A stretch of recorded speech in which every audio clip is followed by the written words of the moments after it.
الحمد لله نحمده ونستعينه ونستغفره ونؤمن به ونتوكل عليه ونعوذ بالله من شرور أنفسنا ومن سيئات أعمالنا من يهده الله فلا مضل له ومن يضلله فلا هادي له ونشهد أن لا إله إلا الله وحده لا شريك له ونشهد أن سيدنا ونبينا وحبيبنا ومولانا محمدًا عبده ورسوله صلى الله تعالى عليه وآله وصحابه أجمعين وبارك وسلم. أما بعد فأعوذ بالله من الشيطان الرجيم. بسم الله الرحمن الرحيم. الذين ينفقون أموالهم بالليل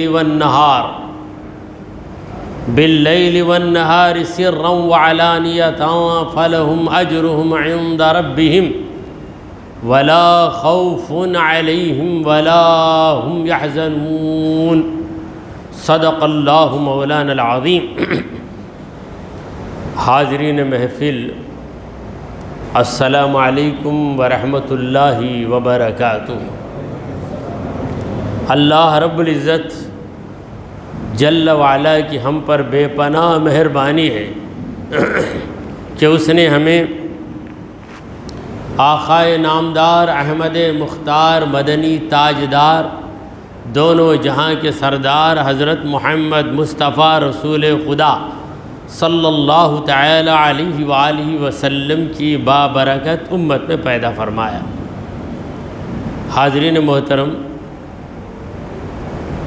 ایک ماہ کے عرصے کے بعد دوبارہ اللہ تعالی نے ہمیں تفسیر قرآن کی اس محفل میں حاضر ہونے اور شامل ہونے کا موقع عنایت کیا. رب کا کرم، نبی کا صدقہ اور آپ حضرات کی دعاؤں کی بدولت اس ناچیز کو عمرے اور زیارت کی سعادت حاصل ہوئی. دعا کیجئے کہ مولا قدیر قبول فرمائے. جس آیت مبارکہ کی تلاوت کا میں نے شرف حاصل کیا وہ سورہ البقرہ کی 274ویں آیت نمبر 274. اللہ تعالیٰ فرماتا ہے الذین ينفقون اموالهم، جو لوگ اپنی دولت کو خرچ کرتے ہیں، اپنے مال کو خرچ کرتے ہیں، باللیل والنہار، رات میں اور دن میں. زمانہ دو حصوں میں تقسیم ہے، یا تو رات رہے گی یا تو دن رہے گا. سورج غائب ہوا، رات شروع ہو گئی، صبح نمودار ہوئی، دن چالو ہو گیا.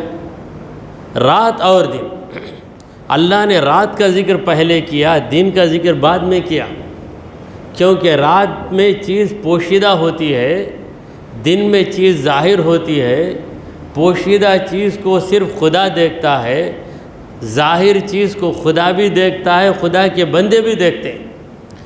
تو رات کے موقع پر اخلاص زیادہ ہوتا ہے، لہٰذا رات کا ذکر پہلے کیا، دن کا ذکر بعد میں کیا.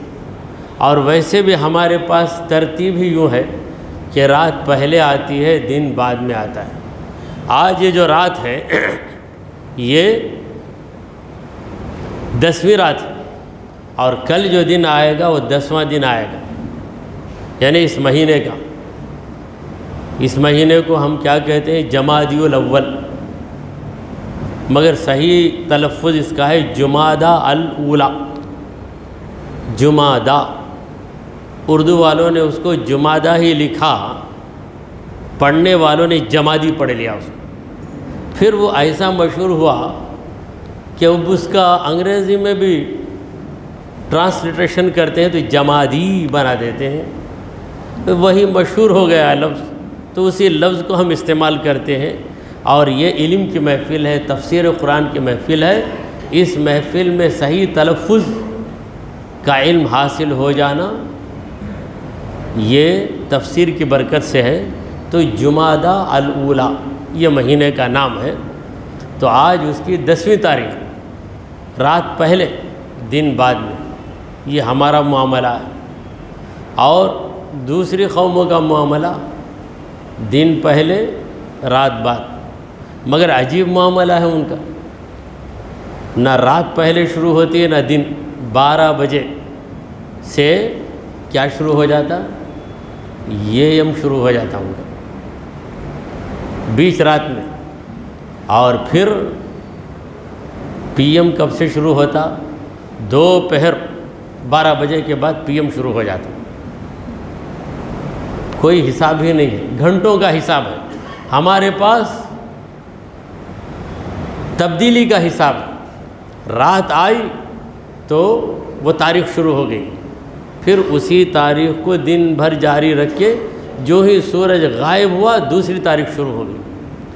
تو اللہ تبارک و تعالیٰ نے رات کا ذکر پہلے کیا، دن کا ذکر بعد میں کیا، مگر جس چیز کو اللہ نے بتایا ہے وہ ہے انفاق۔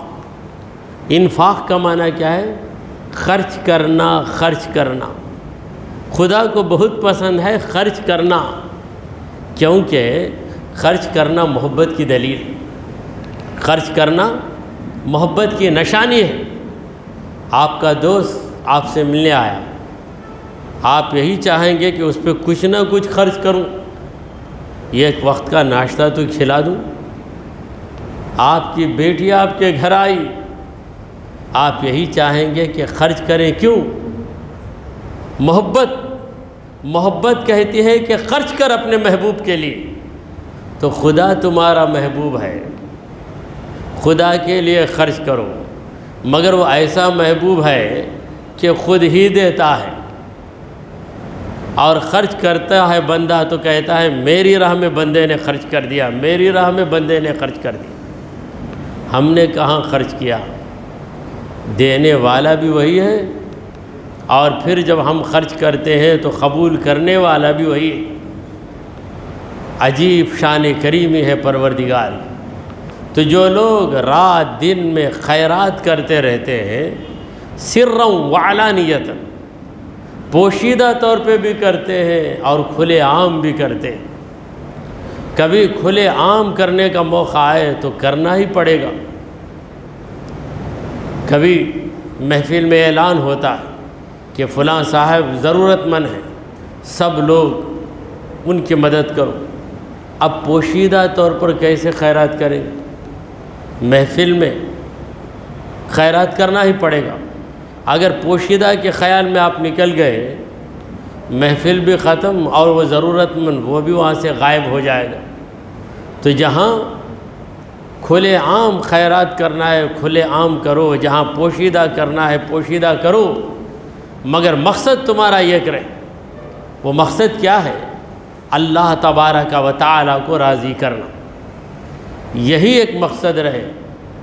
جب ہم کسی پر خرچ کرتے ہیں، احسان کر دیتے ہیں، اور وہ ہماری ناشکری کرتا ہے، آپ نے غریب کی مدد کی، غریب ناشکری کرتا ہے، تو ہمیں رنجیدہ ہونے کی ضرورت نہیں ہے۔ اس کی شکر گزاری کے لیے تو ہم نے خیرات کی ہی نہیں۔ لا نرید منکم جزاء ولا شکورا، ہم تم سے کوئی عوض بھی نہیں مانگتے، اور شکریہ کے لفظ کی بھی ہم تم سے امید نہیں رکھتے۔ کوئی عوض کے ہم متمنی، کسی عوض کی تمنا ہمارے دل میں نہیں ہے۔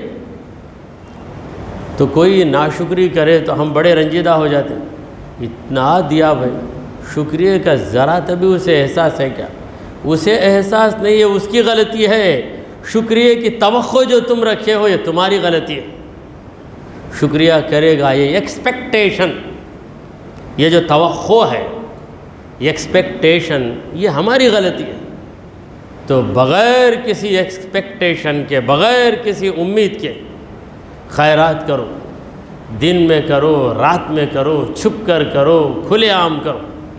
جو لوگ اس طرح خیرات کرتے ہیں فَلَهُمْ أَجْرُهُمْ عِنْدَ رَبِّهِمْ، تو ان کے رب کے پاس ان کے لیے اجر مقرر ہے، وہ اجر مل کر ہی رہے گا، کبھی اس میں حق تلفی نہیں ہوگی۔ دنیا میں آدمی محنت کرتا ہے، محنت کے باوجود اسے نہیں ملتا، مگر آخرت میں ایسا نہیں ہے۔ جو بھی تم محنت اللہ کے لیے کیے ہو، جو بھی خیرات تم اللہ کے لیے کیے ہو، اس کا اجر تمہیں مل کر ہی رہے گا، اس کیلکولیشن میں کبھی غلطی نہیں ہوتی، خدا کے حساب و کتاب میں کبھی غلطی ہو ہی نہیں سکتی۔ وَلَا خَوْفٌ عَلَيْهِمْ، جو اس طرح خیرات کرتے ہیں ان پر کوئی ڈر ہی نہیں، وَلَا هُمْ يَحْزَنُونَ، اور وہ رنجیدہ بھی نہیں ہوتے۔ لا خوف علیہم، ان پر کوئی ڈر نہیں۔ کیا مطلب؟ خرچ کرنے والے ڈرتے ہیں کہ خرچ کروں گا تو کمی آ جائے گی، مگر رب کے لیے خرچ کرنے والے ڈرتے نہیں، کیونکہ ہم جتنا خرچ کرتے ہیں اس سے زیادہ وہ نوازنے والا، اس کے خزانے میں کمی ہی نہیں ہے۔ ہماری جھولی تنگ ضرور ہے، میری ہی جھولی ہے تنگ یارب، میری ہی جھولی ہے تنگ یارب، تیرے خزانے میں کیا کمی ہے؟ اس کے خزانے میں کوئی کمی نہیں۔ لہذا خیرات کرنے والا کبھی ڈرتا نہیں کہ کروں گا تو گھٹ جائے گا، گھٹے گا۔ دیکھیں روزانہ ہم ٹینک خالی کرتے ہیں، وضو کرتے ہیں تو ٹینکی خالی ہو جاتی ہے، مگر ڈرتے کیا خالی ہو گئی نا، نہیں پھر سے پانی سپلائی ہو رہا، ادھر خالی ہوا ادھر سپلائی ہوا، ادھر خالی ہوا ادھر سپلائی ہوا۔ تو جب یہاں کا معاملہ ایسا ہے کہ اس طرف خالی ہو رہا ہے، اس طرف سے مہیا کیا جا رہا ہے، سپلائی ہو رہا ہے، تو پھر ہمارا معاملہ رب کے لیے خرچ کرنے والا، رب سپلائی کیے بغیر کیسے رہے گا، دیے بغیر کیسے رہے گا؟ تو تم خدا پہ بھروسہ کر کے خدا کی راہ میں خرچ کرو تو غائبانہ طور پر خدا کی نوازشیں ہوتی رہیں گی۔ جو لوگ خیرات کرتے ہیں وہ محسوس کر سکتے ہیں، ضرور محسوس کرتے ہیں، تو ان پر کوئی خوف نہیں، وَلَا هُمْ يَحْزَنُونَ، اور وہ رنجیدہ بھی نہیں ہوتے۔ دیکھیے کنجوسی کی ایک علامت ہے، کیا علامت ہے؟ سب خرچ کرتے ہیں، یہ بھی خرچ کر دے گا، کیوں؟ ڈر سے میں خرچ نہیں کروں گا تو لوگ کیا بولیں گے۔ خرچ کرنے کے بعد دل کے اندر بڑا غم ہو جاتا ہے، کر دیا نا۔ یہ غم، خرچ کرنے کے بعد جو غم آتا ہے یہ کنجوسی کی علامت ہے۔ اگر کنجوس نہیں رہے گا تو غم نہیں آئے گا، خرچ کر کے خوش ہو جائے گا۔ خرچ کر کے خوش ہو رہا ہے تو یہ سخی ہونے کی علامت ہے، خرچ کر کے رنجیدہ ہوتا ہے تو یہ کنجوسی کی علامت ہے۔ اسی لیے اللہ نے کہا وَلَا هُمْ يَحْزَنُونَ، خرچ کرنے کے بعد وہ کبھی غمزدہ نہیں ہوتے۔ کسی فائدے کے لیے آپ نے خرچ کیا ہے تو آپ غمزدہ کیوں ہوں گے؟ کوئی 2 لاکھ روپے بھر کے جا رہا ہے ابراڈ کام کرنے کے لیے، 2 لاکھ بھر کے گیا، وہاں جانے کے بعد پہلی تنخواہ ہی 4 لاکھ ہے اس کی، تو وہ 2 لاکھ خرچ کر کے غمزدہ ہوگا کیا؟ 2 لاکھ خرچ کیا تو کیا ہوا؟ جاتے ہی پہلی سیلری 4 لاکھ کی مل گئی۔ تو یہاں جتنا بھی خرچ کرو، محشر کے دن 10 گنا بڑھ کر تمہیں اجر ملے گا، تو اس میں رنجیدہ ہونے کی کیا ضرورت ہے؟ جو کھوتا ہے وہ رنجیدہ ہوتا ہے۔ اب تم جو خرچ کرتے ہو کھوتے نہیں ہو، بلکہ رب کی بارگاہ میں پانے والے ہو، نواز دیے جاؤ گے۔ لہٰذا رب نے کہا وَلَا هُمْ يَحْزَنُونَ، یہ خیرات کرنے والے کبھی رنجیدہ نہیں ہوتے، خیرات کر کے حشاش بشاش رہتے، یعنی ان کے چہروں میں خوشی نمایاں ہوتی ہے۔ خرچ کر کے ایسا خوش ہوتے ہیں جس طرح کوئی کما کر خوش ہو جاتا ہے۔ وجہ یہ ہے کہ خرچ کرنے والا، خیرات کرنے والا حقیقت میں کما لیا ہے، اس کی کمائی ڈپازٹ ہو کر ہے۔ جب قیامت کا دن آئے گا تب وڈرا کرے گا، تب حاصل کر لے گا۔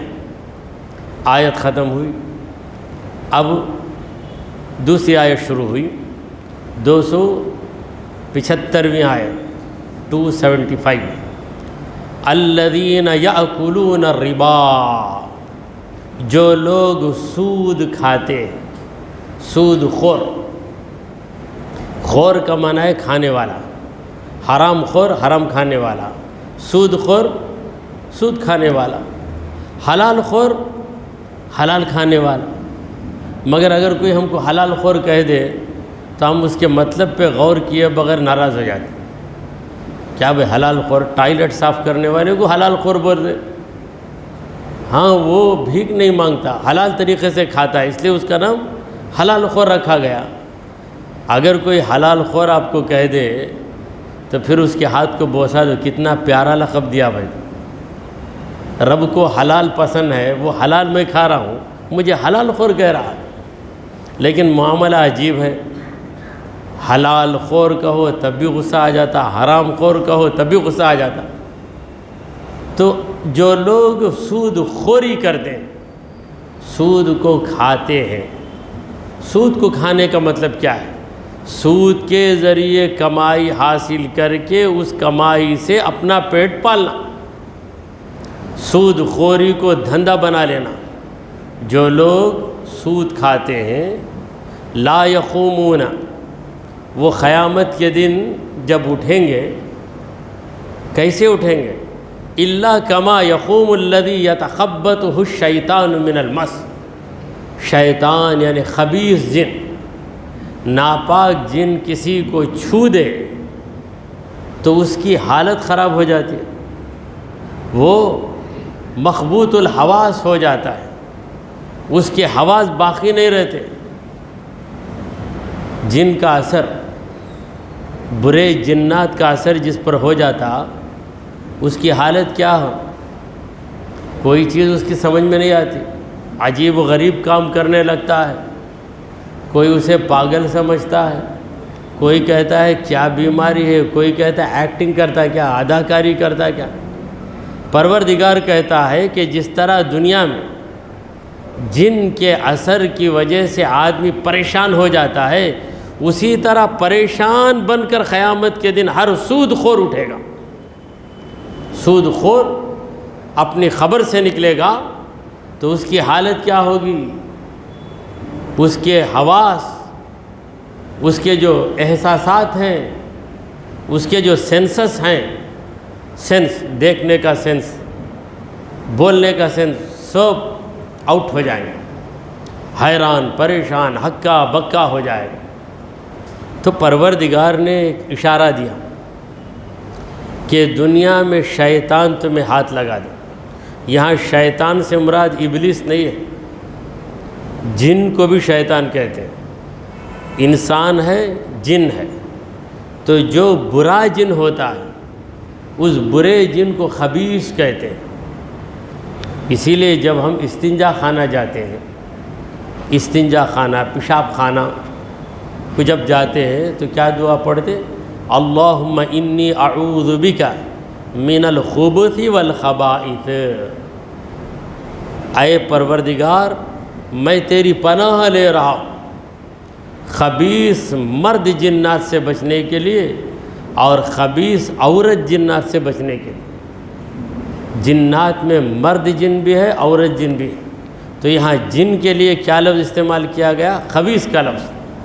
خبیث اس کا پلورل ہے خبث، خبث کا معنی خبیث۔ تو یہ خبیث کو بھی ہم لوگوں نے ذرا بگاڑ دیا۔ کیسے بگاڑا؟ خبیث ہے کیا تو بولتے؟ یہ خبیث اصل میں خبیث لفظ نہیں ہے، خبیث کا لفظ۔ خبیث کے معنی ناپاک۔ تو ناپاک جن جو ہے بہت زیادہ کھاتا، کوئی آدمی زیادہ کھایا تو اسے بولتے خبیث، یعنی خبیث۔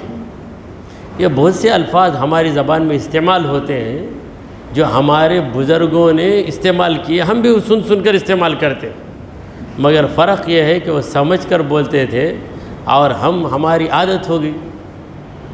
خبیث کیا، انہیں بڑا خبیث بھائی نے 10 پلیٹیں بھی ختم کر دے گا بولتے ہماری عام بول چال میں۔ تو خبیث اصل میں لفظ خبیث ہے، خبیث کا معنی ہے ناپاک جن۔ ناپاک جن جب آدمی پر حاوی ہو جاتا ہے تو آدمی کی حالت کیا ہوتی ہے؟ بہترین ڈاکٹر ہے، بہترین انجینئر ہے، بہت بڑا انٹلیکچوئل تعلیم یافتہ آدمی، جن حاوی ہو گیا تو اب نہ اسے اس کی کلینک یاد ہے، نہ اسے انجیکشن پکڑنا آئے گا، نہ وہ ٹیسٹنگ کرے گا، بلکہ بکتا رہے گا، لڑکتا رہے گا، آواز بھی بدل جائے گی اس کی۔ تو پروردگار کہتا ہے کہ دنیا میں یہ مصیبت آ سکتی ہے، اشارہ دے دیا اللہ نے۔ تو جس طرح کما یتخبطہ الشیطان من المس، جس طرح کوئی خبیث جن کسی پہ حاوی ہو کر اسے پریشان کر دیتا ہے، اسی طرح پریشان بن کر اٹھے گا ہر سود خور میدان محشر میں۔ ذالک بانہم قالوا، وہ سزا جو سود خور کو دی جائے گی اس کی وجہ یہ ہے کہ سود خور ہمیشہ یہ کہتے ہیں، نبی کریم صلی اللہ علیہ وسلم کے زمانے میں بھی سود خوروں نے یہی کہا تھا، اور آج بھی سود خور یہی کہتے ہیں۔ کیا کہتے ہیں سود خور؟ انما البیع مثل الربا، انما البیع مثل الربا، تجارت کو تم لوگ جائز کہتے ہو، بزنس کو تم جائز کہتے ہو، جیسا بزنس ہے ویسا ہی تو سود کا دھندا بھی ہے، اس طرح کہتے ہیں۔ بزنس میں کیا کرتے تم؟ تجارت میں کوئی چیز دیتے ہو، 10 روپے کی چیز خرید کر 12 روپے میں بیچ دیتے ہو۔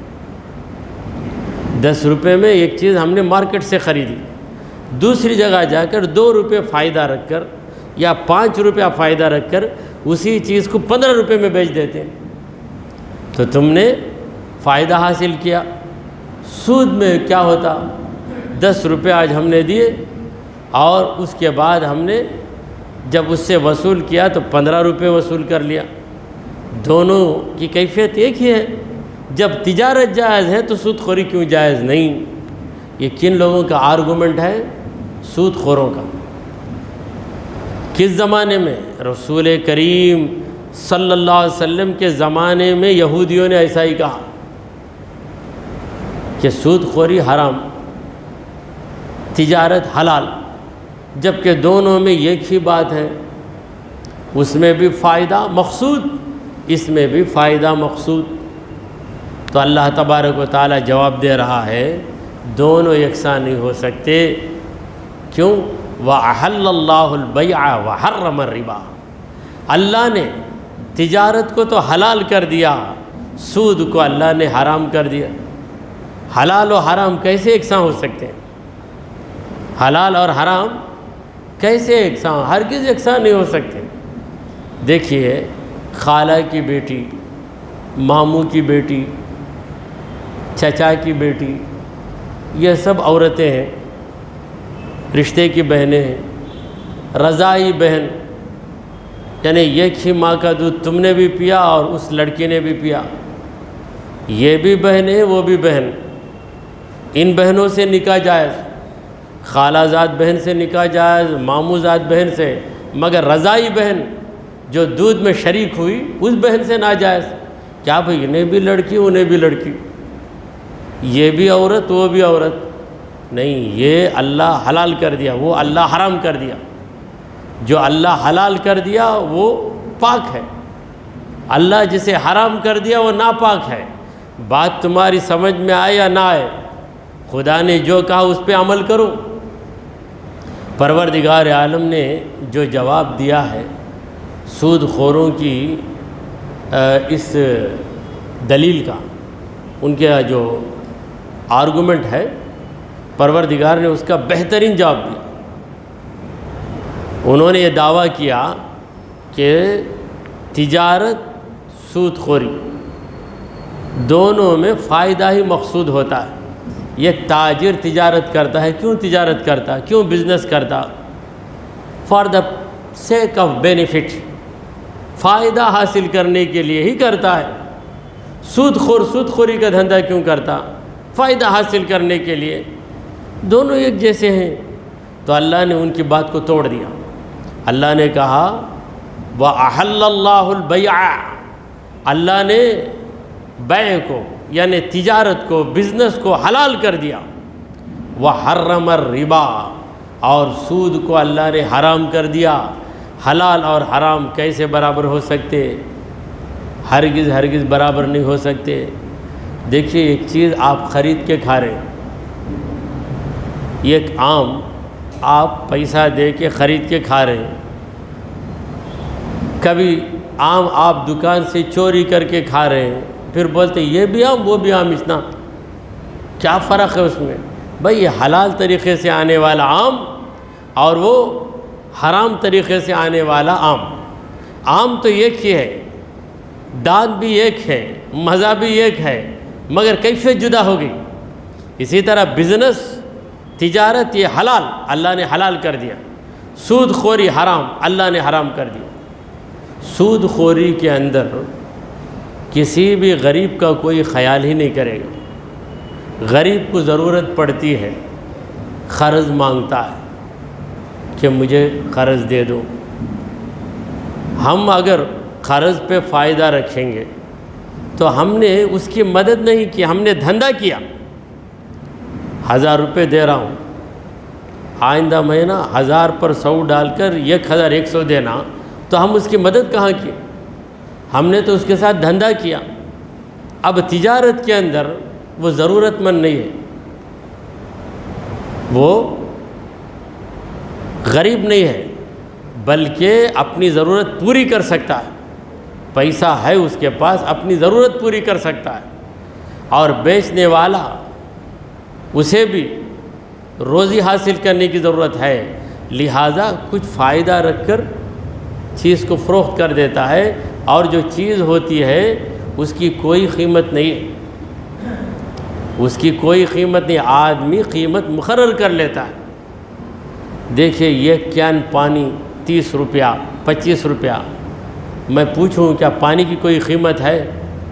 اللہ بغیر قیمت کے ہر چیز پیدا کرتا ہے، سارے پھل، ساری ترکاریاں بغیر قیمت کے، ہم نے اس کی قیمت مقرر کی ہے تاکہ جو چیز ہمارے پاس زائد ہے اسے دے دے ضرورت مند کو، اس سے پیسہ لے کر ہماری ضرورت کی چیز ہم حاصل کر رہے ہیں۔ تو یہ تجارت یہ جائز، بلکہ اس میں برکت بھی ہے۔ تجارت کرنا نبیوں کی بھی سنت ہے، اور خود ہمارے پیارے نبی محمد عربی صلی اللہ علیہ وسلم کی سنت ہے، اور حضور نے امانت دار تاجروں کی بڑی تعریف کی۔ پیارے آقا صلی اللہ علیہ وسلم نے فرمایا التاجر الامین، امانت دار تاجر مع النبیین والصدیقین، قیامت کے دن وہ نبیوں اور صدیقوں کے ساتھ رہے گا۔ اتنا بڑا درجہ، کیونکہ تجارت میں بھی بڑی آزمائش ہے، امانت داری کے ساتھ تجارت کرنا، اپنے گاہک کو دھوکہ دیے بغیر تجارت کرنا، اس کے لیے بھی استقامت کی ضرورت ہے، ورنہ بہت سے تاجروں کے پیر پھسل جاتے ہیں، کچھ فائدے کے لیے وہ اپنے گاہک کو، اپنے کسٹمر کو دھوکہ دے دیتے ہیں۔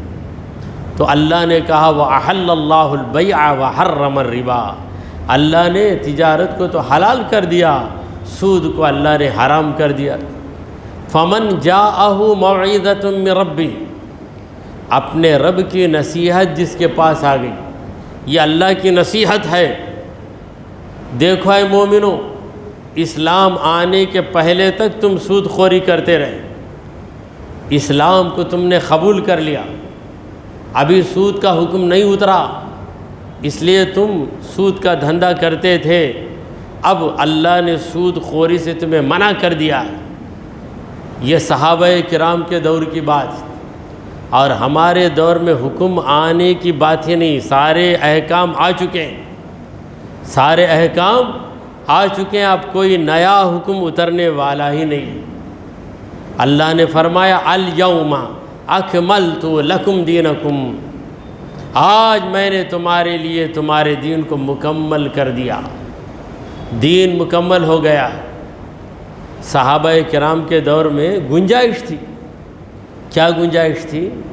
حکم کے بدلنے کی، نیا حکم آنے کی، اب اس کی گنجائش نہیں۔ ایک مرتبہ نبی کریم صلی اللہ علیہ وسلم نے 4 رکعت کے بڑائے 5 رکعتیں پڑھا دی. ظہر کا وقت تھا، 5 رکعتیں. صحابہ کرام پوچھنے لگے یا رسول اللہ ازید فی الصلاۃ، نماز میں اضافہ ہو گیا کیا؟ آج تک تو 4 رکعت پڑھتے تھے، اب نیا حکم آ گیا کیا 5 رکعت پڑھنے کا؟ یہ سوال صحابہ نے حضور سے کیا. آج یہ سوال کسی امام سے نہیں کر سکتے، کیونکہ 4-5 ہونے کی اب گنجائش ختم، وہ چانس ختم ہو گئی. نبی کریم صلی اللہ علیہ وسلم جب تک اس دنیا میں ظاہری حیات کے ساتھ تھے تو نئے حکم کے آنے کی گنجائش تھی. تو حضور نے پوچھا کیا بات ہے؟ زید فی الصلاۃ ام نسیت یا رسول اللہ، یا رسول اللہ آپ کو بھول ہو گئی یا نماز میں اضافہ ہو گیا؟ تب نبی کریم صلی اللہ علیہ وسلم نے بتایا کہ بھول ہو گئی اور سجدہ سہو کا حکم حضور نے سمجھایا. اب ہر نبی کامل ہوتا ہے، پھر نبی کیسے بھول گئے؟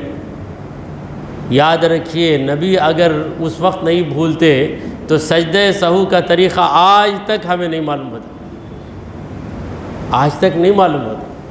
تو سجدہ سہو کیسے کیا جائے یہ بتانے کے لیے وہ کیفیت طاری ہو گئی، ورنہ نبی کیسے بھولیں گے؟ خدا نے خود کہا کہ فلا تنسا سنقرئک فلا تنسا. اے نبی ہم آپ کو پڑھاتے ہیں، دنیا والا کوئی نہیں پڑھاتا. نقرئک ہم آپ کو پڑھاتے ہیں، فلا تنسا آپ بھولیں گے نہیں، آپ بھولیں گے نہیں. الا ماشاء اللہ، مگر یہ کہ اللہ چاہے، کسی حکمت کی وجہ سے اللہ آپ کو بھلا دینا چاہے تب آپ بھول جاتے ہیں. آپ کے بھول کی وجہ سے شریعت کا ایک مسئلہ آپ کی امت کو معلوم ہو جاتا ہے. تو حاضرین محترم، یہ نصیحت سود خوری کا دھندا اب بند کر دو. سارے احکام اسی طرح نازل ہوئے. اسلام کے ابتدائی دور میں شراب کی حرمت نہیں تھی، کئی مسلمان شراب پیتے تھے، شراب حرام نہیں کی گئی. جب حضور اکرم صلی اللہ علیہ وسلم نے یہ پیغام بھیجا کہ الا حرمت الخمر، اے لوگو اب شراب حرام ہو گئی، شراب حرام کر دی گئی، تو اس آواز کے سننے کے بعد کسی صحابی نے شراب کو نہیں اپنایا. کوئی شراب پی لیا تو وہ نادر. مسلمانوں نے ہمیشہ کے لیے شراب کو چھوڑ دی. تو سود خوری کا دھندا یہ بھی رائج تھا عرب کے اندر، مدینے والوں میں زیادہ رائج تھا کیونکہ یہودی قوم وہاں آباد تھی. جب یہ حکم آ گیا تو تمام مسلمانوں نے سود خوری کو بند کر کے اپنی اپنی کسی نہ کسی تجارت کو آغاز کیا.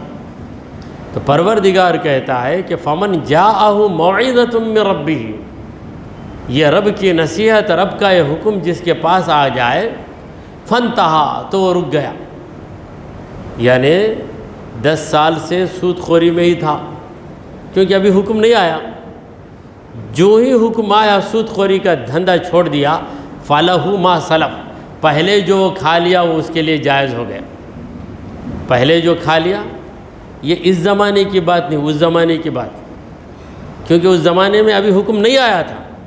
اب ایک صاحب آیت پڑھ کر پہلے کھا لے تو معاف کر دینا، اس لیے میں 10-12 سال کر کے اس کے بعد چھوڑ دیتا ہوں، تو یہ بات نہیں چلے گی. اب یہ بات نبی کریم صلی اللہ علیہ وسلم کے دور میں ہے، کیونکہ احکام پورے نہیں اترے تھے. پروردگار صحابہ سے کہہ رہا ہے کہ دیکھو اب حکم آ گیا، اب سود خوری بند کر دو. تو صحابہ کو ڈر ہو گیا، ہم نے اتنے سال جو سود کے ذریعے کما کر کھا لیا، اس کا کیا معاملہ ہے؟ تو اللہ نے کہا گھبراؤ نہیں، فَلَهُ مَا سَلَفَ، پہلے جو کھا لیا وہ اس کے لیے جائز، کیونکہ تب حکم ہی نہیں اترا تھا، حکم ہی نہیں اترا تھا. دیکھیے چند صحابہ ایسے بھی تھے جن کی 10-10 بیویاں تھیں. ایک ہی صحابی کو 10 بیویاں تھیں، مگر جب حکم آیا کہ 4 سے زیادہ بیویاں نہیں رکھنا تو 10 بیویاں جس صحابی کے پاس تھیں وہ جا کر 6 کو طلاق دے کر 4 کو باقی رکھتے۔ رسول کریم صلی اللہ علیہ وسلم کے پاس ایک صحابی عرض کرتے ہیں، یا رسول اللہ، اللہ نے کہا کہ فَانْكِحُوا مَا طَابَ لَكُم مِّنَ النِّسَاءِ مَثْنَىٰ وَثُلَاثَ وَرُبَاعَ، 2 3 4 تک، 4 سے بڑھ کے مت کرو، میرے پاس 4 ہے۔